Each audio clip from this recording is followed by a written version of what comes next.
Hi friends, ఎలా ఉన్నారు? నేను బాగున్నాను. మీరందరూ బాగుండాలని కోరుకుంటున్నాను. ఇప్పుడు కథలోకి వెళ్దాం. చదువుతున్నది శోభారెడ్డి.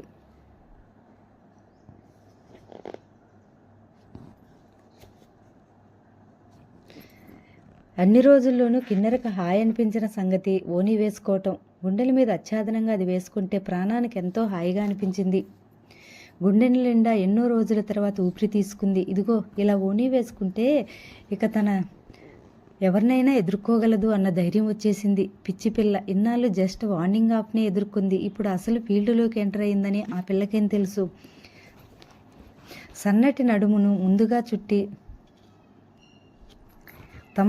తమకంతో గుండెలను కప్పి మైకంతో వెనక్క జారిన ఓణీ అదృష్టాన్ని చూసి పరికిణీ జాకెట్టు విడివిడిగా ఈర్ష్యపడుతున్నాయి. ఒక పక్కకు తిరిగి అద్దంలో చూసుకుంటోన్న కిన్నెర దృష్టి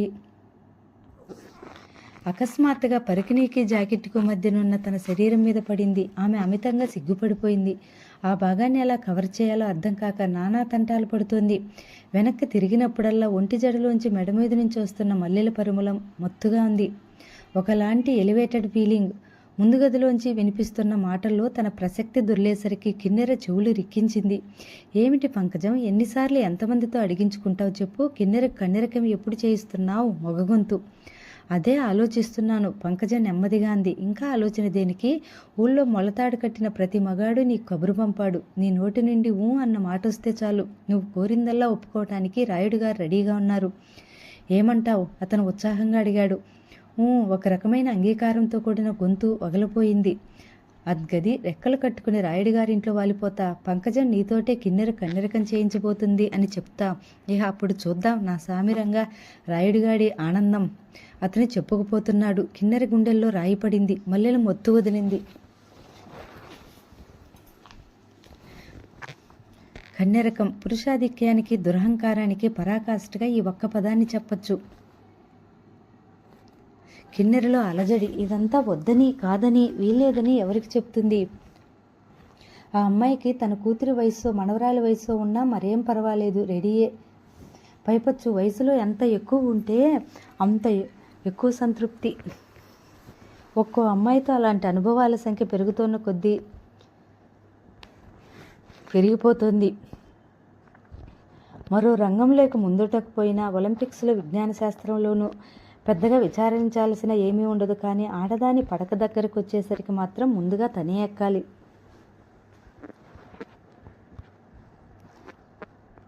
ఎన్నెన్ని అత్యాశలు, ఎంతెంత నీచమైన మనస్తత్వాలు. మైక్ టైసన్ అయితేనే, మరో మగాడు అయితేనే, స్టెన్సిల్ కాపీల్లా అంతా ఒక్కటే ఆడదాని దగ్గరకు వచ్చేసరికి.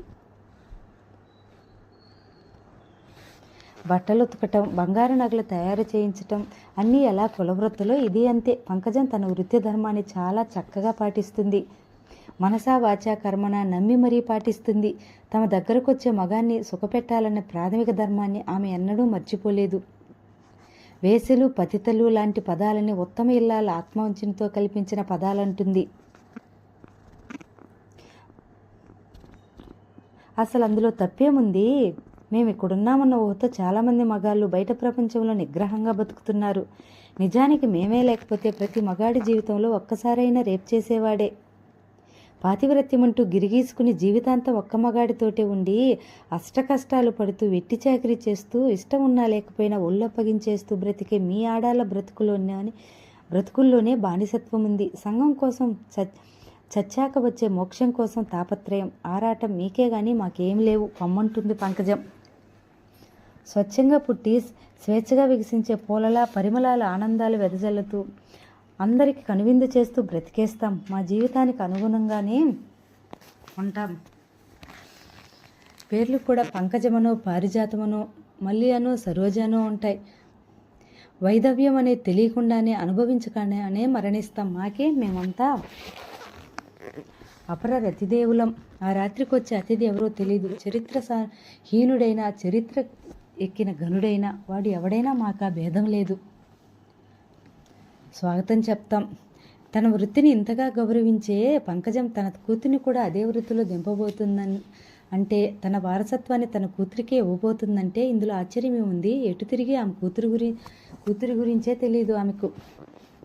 ఓనీలు వేసుకోవటం మొదలు పెట్టిన దగ్గర నుంచి కిన్నెరకు ప్రపంచం కొత్తగా ఉంది. ముఖ్యంగా ఇంటికొచ్చే మగాళ్ళ ప్రవర్తన ఆమెకు ఆనందాన్ని కలిగిస్తుంది. ఎవరూ తనని తాకి వెకిలి చనువును ప్రదర్శించట్లేదు. ఎందుకబ్బా అని ప్రశ్నార్థకంగా చూస్తే వాళ్ళు చూపుల్లో కొట్టొచ్చినట్టు కనపడే తేడా అన్నట్టున్న ఆ చూపును అర్థం చేసుకోలేక తెకమొక్కపడేది. ఆ చూపులోని ఆకలి తీవ్రత కలవరపడేది. డైరెక్ట్ ప్రపోజల్స్తో వేటాడే చూపులు ఆమెను వదిలేని కావు. బాల్యం వెళ్ళిపోబోతుంటే రైలు వెళ్ళిపోతున్నంత హడావిడి చేసేశారు ఈ మగాళ్ళంతా. కిన్నెరలో అలజడి. ఇదంతా వద్దని కాదని వీల్లేదని ఎవరికి చెప్తుంది? తన ఇంట్లో కూడా ఎవరూ పట్టించుకోవట్లేదు అంటే అదే ఆమెకు పెద్ద బాధగా ఉంది. ఎక్కడైతేనేం బాధగా ఆడపిల్లకు విడదీయరాని సంబంధం.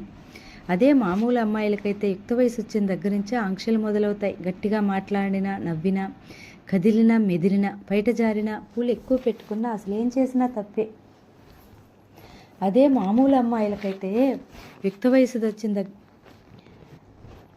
ఇట్లా ఉండరు.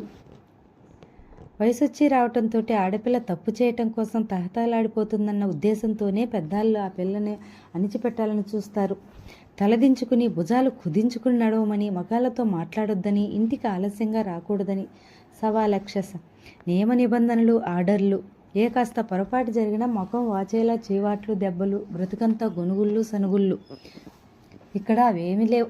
ఇక మగాళ్ళ ఉత్సాహానికి ఆనకట్టేది. ఇంట్లో ఒక రకమైన ఉల్లాసం మొదలైంది ఆ రోజు నుంచి. కిన్నెరకు పంకజం గోరంటాకు పెట్టింది. ఎప్పటికన్నా ప్రత్యేకంగా అరిచేతులకు అరికాళ్ళకు తీర్చిదిద్దినట్టు పెట్టింది. మరుసటి ఉదయం లేచి కిన్నెర అరిచేతులను మురిపంగా చూసుకుంది. ఆ సాయంకాలం నూనె రాసి నలుగు పెట్టి తల్లి తలస్నానం చేయమంటుంటే కిన్నెర విసుక్కుంది ఇప్పుడేమిటని. స్నానం చేసొచ్చేసరికి ఆ వీధిలో వాళ్ళు ఒక్కొక్కరే రాసాగారు. మళ్ళీ ఏమైంది? కిన్నెర ఆశ్చర్యపోయింది. స్త్రీ జీవితంలో కొన్ని మైలురాళ్ళుంటాయి. యవ్వనంలోకి ప్రవేశించటం, పురుషుడికి దగ్గరవటం, తల్లి కావటం. ఒక్కో మైలురాయి దాటుతున్న కొద్దీ మానసికంగా కూడా పరిపక్వం చెందుతోంది. అందుకే కిన్నెర ఈసారి వీళ్ళంతా ఎందుకు వస్తున్నారని అడగలేదు, గొడవ చేయలేదు. జరుగుతున్నదేమిటో నిశ్శబ్దంగా గ్రహించడానికి ప్రయత్నిస్తోంది. అమ్మమ్మ వచ్చి సాంబ్రాణి పొగవేసింది. వాళ్ళంతా మొగలి పొత్తులోంచి ఊరేకులను విడదీస్తుంటే గాఢమైన సువాసన గుండెలోకి ఇంకిపోతుంది. గాలిలోని సువాసనతో పాటు ఏదో లోకాల్లో వెళ్ళబోతున్న కిన్నెరని ఆవిడ మాటలు ఆపేశాయి. ఈ వాసన అంటే పాములు పడిచేస్తాయంట. అందుకే పాములు మొగలి పొదుల్లో ఉంటాయంట. అందరూ కిసుక్కున నవ్వారు. అందులో నవ్వాల్సిందేముందో కిన్నెరకు అర్థం కాలేదు. అదుగో ఆ దారం అందుకో రుక్కు, ఒక ఆవిడ అడిగింది. రుక్మిణి లేవటం ఆలస్యమైంది. నేలకు ఎడం చేతి నానించి నెమ్మదిగా లేస్తుంటే మరోవాడు ఎక్కడా దానికి ఇదైపోయింది. కామెంట్ చేసింది. నవ్వులు. రుక్మిణి ముఖం చిన్నబుచ్చుకుంది. పిల్ల గుర్తెట్టుకో, మగాడి కంటికి నుదురుగా కనపడాల్సిన మాట నిజమే, కానీ పొట్టా చెట్టా పెరిగాయనుకో ఏ మగాడి కంటి చూపు నీ మీద నిలవదు. కిన్నెరకు పూలజడ కుట్టబోతూ ఆవిడ చెప్పింది. ఏమేవు అదెవరనుకుంటున్నావు? పంకజం కూతురు. మగాళ్ళందరినీ కొంకు కట్టేసుకుని తిరిగిన పంకజం కూతురు ఇది. పైగా స్కూల్కి వెళ్ళి చదువుకుందాయే. ఇక చూసుకో. ఇంకొక ఆవిడుంది. అందరూ కిన్నెర వైపు చూశారు. ఏమంటుందన్నట్టుగా. కిన్నెర వంచిన తల ఎత్తలేదు. ఆమె సిగ్గుపడింది. బిడియం వల్ల కాదు, సిగ్గులేనితనం వల్ల. అమ్మడు మాట్లాడివేం? ఎదురుగా ఉన్న ఒక ఆవిడ ఉంది. ఏం మాట్లాడను? కిన్నెర పెదవిప్పింది. కిన్నెర అసలు పెదవే విప్పలేదు. ఇట్లా నంగిలా ఉంటే లాభం లేదు. వీళ్ళలాగానే చెప్తారులే, చదువుకున్నామని ఇదని అదని కలిసి అనద్దు. అందుకే నేను చెప్పేది విను. ఇన్నాళ్ళు మీ అమ్మని అందరూ ఈ విషయంలో గొప్పగా చెప్పుకున్నారు. ఇక నిన్ను చెప్పుకోవాలి. నువ్వు ఈ కాలం పిల్లవి, నీకు తెలివితేటలున్నాయి. మగాడి మనసెరిగి ప్రవర్తించు. ఎక్కడైనా బావా అను గాని వంగ చెట్టు కాడు మాత్రం అనకు. అందుకే బేరాల దగ్గర నిక్కచ్చిగా ఉండు. మరేం పర్లేదు, నీకు కావాల్సింది నువ్వే అడిగి తీసుకో. ఇది మన పద్ధతి చెప్పిందావిడ. వీళ్ళేమంటున్నారు? ఏదో లీలగా అర్థమవుతున్న నగ్న సత్యం కిన్నెరని కంపితురాలను చేస్తుంది. ఏమిటే అక్కాయ్, మగాడేమన్నా పసిపిల్లాడా ఏమిటి? ఏమీ తెలియదని అన్నీ అడగకుండానే ఇవ్వాలని చిన్నదానికి నూరిపోస్తున్నావు. ఎవరో అడిగారు. అవునులే, పసిపిల్లాడే, చంటాడే. మళ్ళీ నవ్వులు. నోరు తెరిస్తే బూతులమయం అయిపోయింది అక్కడ. రాత్రి వచ్చిన ప్యాసింజరు రెండో ఆట సినిమాకి వెళ్దామంటే వెళ్ళానబ్బా నా చెయ్యి పడిపోయిందనుకో. నవ్వులు. ఎవరు ఆ పేడి మొహం వాడేనా? వాడి మొహం. బతుకున్న దాంతో పోతే డబ్బులు అడుగుతుందని చచ్చిన దాంతో పడుకునే రకం. కిసుక్కుమంటూ నవ్వులు. చాలండి బడాయ్, డబ్బును నీళ్ళలా ఖర్చు పెట్టే జలసా పురుషుని తలుచుకోరేమో ఒక పెద్దావిడ అడిగింది. మరే ఒకేసారి 2 పార్టీలు చేసుకునే చాకచక్యం గురించి చెప్పొద్దు. ఎవరో దీర్ఘం తీశారు. దీపావళి నాడు తుస్సుమనే ఉట్లు బాగా తుస్సుమనే వాళ్ళు మాటో. నిజమేనే. కిన్నెర వినకూడదని ఎంత అనుకున్నా వినిపిస్తూనే ఉన్నాయి. వినడం మానేసింది. ఇప్పుడిప్పుడే ఏం జరగబోతుందో అర్థమవుతున్న విషయాన్ని జీర్ణించుకోవాలంటే గుండెల్లో నుంచి చలి జ్వరం మొదలయ్యాయి. పూలజడ కుట్టడం పూర్తయింది. లేచి నిలబడడం అంటే నిలబడింది. ఏది పైట పొడుగునా వచ్చింది జడ. చూస్తున్నట్టే చేసి ఆవిడ పైట లాగేయడంతో కిన్నెర కెవ్వుమంటూ అరిచేసింది. ఆమె గాబరా చూసి అందరూ నవ్వారు. ఆ గదిలోకి వెళ్ళాక ఆయన అలా లాగేస్తే ఇలాగే అరుస్తావా? కిన్నెర తలదించుకుంది. పిచ్చి పిల్ల, బయట ఒక్కటే కాదే ఒంటి మీదున్న బట్టలన్నీ ఒలిచేస్తాడే, బెంగ పెట్టుకోమాక. పంకజం ఇచ్చిన నగల పెట్టి తీసుకొచ్చి ఒక్కో నగ పెట్టసాగారు. ముక్కు పొడుగ పెడుతూ ఈ ముక్కుకే 3 ఎకరాల మాగాన్ని రాసిస్తాడే, ఇదిగో ఈ పెదాల్ని తనే ముందుగా కొరికినందుకు 10 ఎకరాల శివుడు. కిన్నెరలో అసహ్యం కరుడు కడుతోంది. ఎవరూ ఏమీ చెప్పక్కర్లేదు. ఆమెకంతా తెలుసు. ఆ తెలిసినతనం ఆమెను భయకంపితురాలను చేసి బాధిస్తోంది. గాజులు తొడుగుతానంటూ ముందుకొచ్చింది ఆమె. ఆ పని నీది కాదు. నవ్వులు కొంటె నవ్వులు. నవ్వటానికి కారణమంటూ అక్కర్లేనట్టు వీళ్ళలా నవ్వుతారేం అనుకుంటోంది కిన్నెర. ముట్టుకుంటే మాసిపోయేట్లు, పట్టుకుంటే జారిపోయేటట్టు కిన్నెర చూస్తుంటే వాళ్ళకి మరీ ఉత్సాహంగానే ఉంది. ఇవాళ ఎవరో వస్తారు. వీళ్ళ ఎవరో తోటి తనను పడుకోమంటున్నారు. రేపు ఇంకెవరో వస్తారు. మరో రోజు మరొకరు.